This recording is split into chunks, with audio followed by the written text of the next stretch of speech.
So while the Taliban have claimed they will not seek revenge for those who stood and worked against it for the past 20 years, reports are emerging of people being targeted and killed by the armed group. The armed Islamist group took control of Afghanistan almost a week ago after the government forces there, who'd previously relied on support and training from the United States and other NATO forces, either surrendered or were defeated by the group. The Taliban says women and girls will be allowed to go to school, work and dress as they wish, but within a framework of Islamic law. Hundreds of women are still scrambling. In fact, hundreds of people, I should say, are still scrambling to get out of the country on flights from the international airport in Kabul, where thousands have already managed to leave. Human Rights Watch's Dewa Mavhinga is joining us live this afternoon to talk about their concerns about the situation in Afghanistan. Dewa, always good to speak to you on Newsfeed PM. So the Taliban this week held what was a historic event, a briefing with Western journalists where they said, look, they're not going to seek retribution. They're not going to go on a vengeful pursuit of those who worked against them. Yet we're already reading reports that they're in fact doing that in some parts of the country. The family of a Deutsche Welle journalist who's now based in Germany is said to have been killed by Taliban members who were looking for him specifically. Are you surprised? Well, we have serious concerns about the sincerity of the Taliban in terms of the promises that they have made to respect human rights, particularly the rights of girls and women and access to education. And we know that there is, at the moment, Tembekile, an unfolding crisis of serious insecurity and chaos outside the airport in Kabul, and people are unable to leave.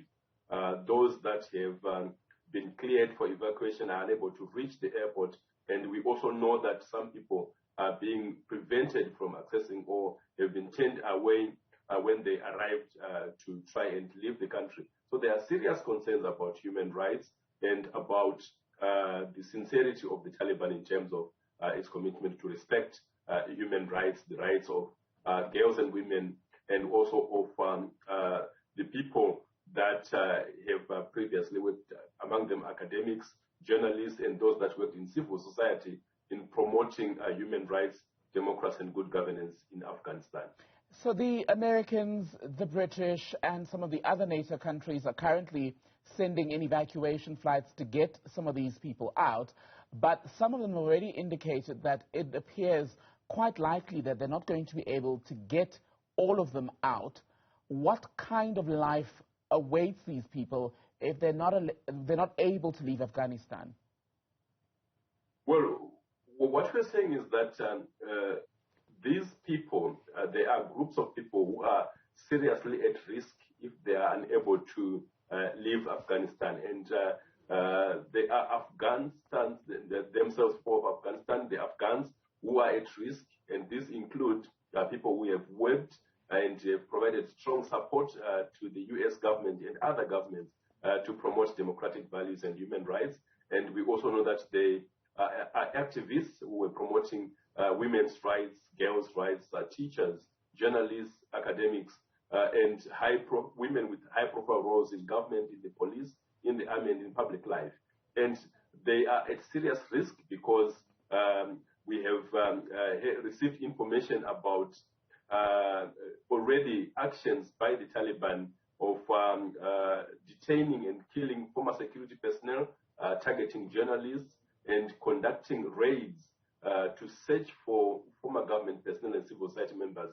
So their human rights cannot be guaranteed if they are not allowed to leave Afghanistan. And we believe that it's very important for the U.S. government and other governments that are evacuating people to ensure that they get as many people as possible out of Afghanistan, regardless of citizenship, to ensure their protection. And what is also important, Tebekile, is that those countries should facilitate these people to get refugee status, asylum, or other kinds of protection, including humanitarian protection, so that they can be safe with their families. Do you think that's happening fast enough?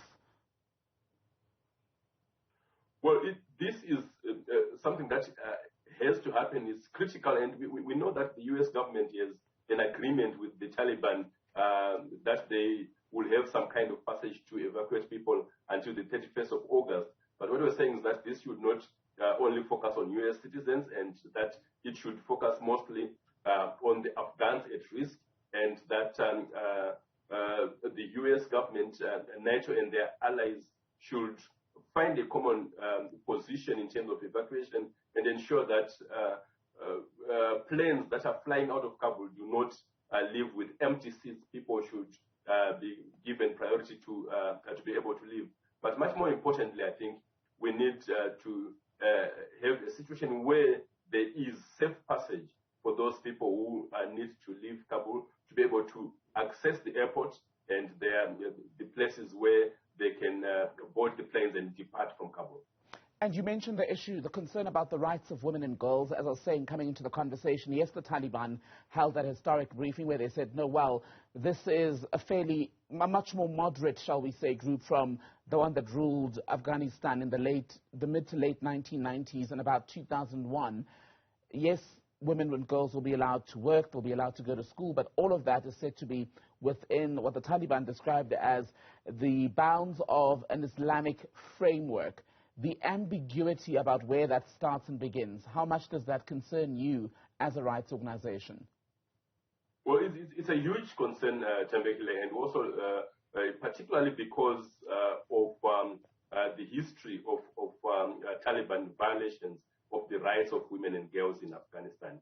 And we also know that we have been receiving reports of women and girls in university being told that they cannot attend classes or travel without a male relative escort.